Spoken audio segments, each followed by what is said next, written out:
Hi guys, it's me. I'm back. No, let me stop being stupid. Sorry. Hi guys. Just was listening to Tyson Fury on Eddie Hearns' podcast. I was wondering what happened to Eddie Hearns' podcast, because he did one episode and he had Wiley on it, and this was ages ago, before I had a boxing channel, and I really wanted to go on it. I was trying to contact Eddie Hearn at the time to get on it, but then things got so busy.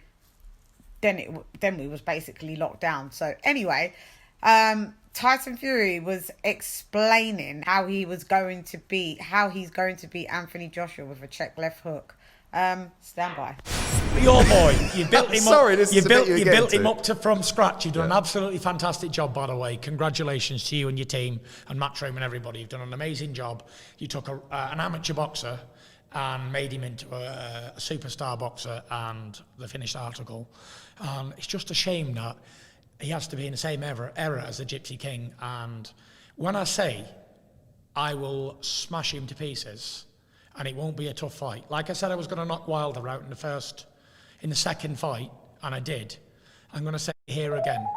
I will cut Anthony Joshua down like a hot knife through cheese. That's how easy it's going to be. Okay. That's how easy it's going to be. When he gets cracked with all them muscles right in the jaw, it's like getting a boiled egg with a split down the middle. It can't be repaired. He will go. It's going to be, I tell you what even punch it's going to be. I'll even give my game plan away. It'll be a check left hook straight to the temple. His legs will go and he'll fall on his face. He may get back up and then I'll knock him out with the overhand right. Good night. Okay. Enough said. Okay. I think he stops you in 9 rounds. Let's but see. This is what makes it so exciting. As you can see, he's really full of himself. Well, that ain't really nothing new there, is it? A check left hook, I guess, coming off when he saw Andy Ruiz do that to AJ and finished him with that move. That shot shifted every brain cell in AJ's head. Equilibrium gone, never recovered. Lost all his belts that day, June 2019. Biggest upset. I was like, no. I knew it's going to be vindicated. I knew. Like, I had no second guesses at all. And look where we're at. The fall, but the rise from the fall is always a good thing. Now, let me touch base on Tyson Fury saying that, AJ is the finished article. AJ isn't the finished article, I'm afraid, Fury. But you are. You're close to it.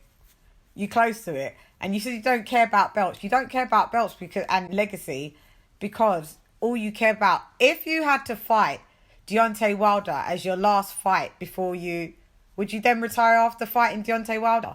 No, you wouldn't. That's why you're not fighting Deontay Wilder and you're fighting AJ, because fighting AJ comes your biggest payday. Yeah, that's why. And you need to give dude credit, because without AJ, you wouldn't have been the multi-millionaire that you are at this minute, wearing all those awful Versace outfits. You and Javon, you got Javon looking like some. Javon, don't follow this pattern. You got Javon looking like some mascot, fam. But anyway, no, AJ's not record enough now to saying that AJ has shown us nothing but evolution. Every single fight, and I'm talking from jump, every single fight, he's adapted game plans, styles. His arsenal is getting better and better, and I don't really see. I'm gonna wait and see how Tyson Fury fights using Javon, the Sugar Hill, the Crunk style to its fullest now, after being with them, I would say, nearly 2 years, nearly 2 years or a year and a half. So I'd like to see what style Tyson Fury has. I haven't seen Tyson Fury really evolve much as a fighter.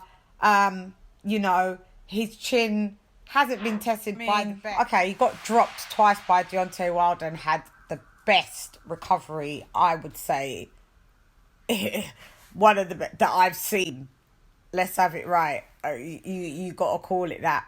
But then he's been dropped by, you know, Steve Cunningham. And, you know, Steve Cunningham is, you know, the famous line, cruiserweight. I'm sure you Fury fans hate hearing that time and time again. But, you know, AJ fans have to hear, oh, he got dropped by a fat Mexican and all of this.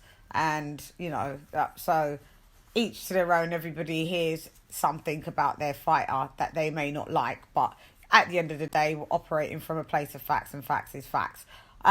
So I don't know where Tyson Fury's getting that he's the finished article. I don't understand who he is in the grand scheme of things, according to AJ's training and progression. But hey, you know, remember the video that I dropped and it sounded like him and Eddie were talking in code. I think, like, well, now him saying thanking Eddie for the hard work and him basically taking Anthony Joshua and making him a superstar. At least you acknowledge that he's a superstar, because sometimes on the other side over there, they're saying that, you know, Wilder, hate to bring him in, but Wilder's a superstar more than Anthony Joshua. I don't know how they've come up with this analogy, but I don't know how they come up with a lot of their analogies. But anyway, let's moving on forward. Tyson Fury has given credit where credit's due. And he is saying thanks for the hard work, you know, getting that fight over the line. So I think this is very promising. Like we're saying, we are going to be seeing this fight, I think, next now. And I think, like we said, everybody's definitely on board. Eddie Hearn is such a new school promoter. He uses all social media. Yeah, Eddie Hearn, you know, a promoter with a podcast. He's really pioneering a new lane of what promoters are and what they can be and what they can do in this social media era. I mean, his father done an amazing job, Barry Hearn, you know, within the times of what was available within the times. And imagine it was harder then. There wasn't social media then. There wasn't Facebook and Instagrams and even going back MySpace and all of those types of things. Do you know what I mean? And YouTube. So, yeah, Eddie's just taken advantage of the platforms that are available, and it is a very strategic move. Like, you know, Frank Warren and them lot are a bit too old. They're in their 70s. They don't know how to do all of this. They ain't got time for it either. Do you get me? So I think what Eddie Hearn is doing an amazing job. You know, I bang on him when he needs to be banged on, though. So, yeah, I'm out. Looks like the fight's happening. We got to sign. So, just up. Hey, girlies. Lady Chann, nonetheless. Come boxer Chann. Gone.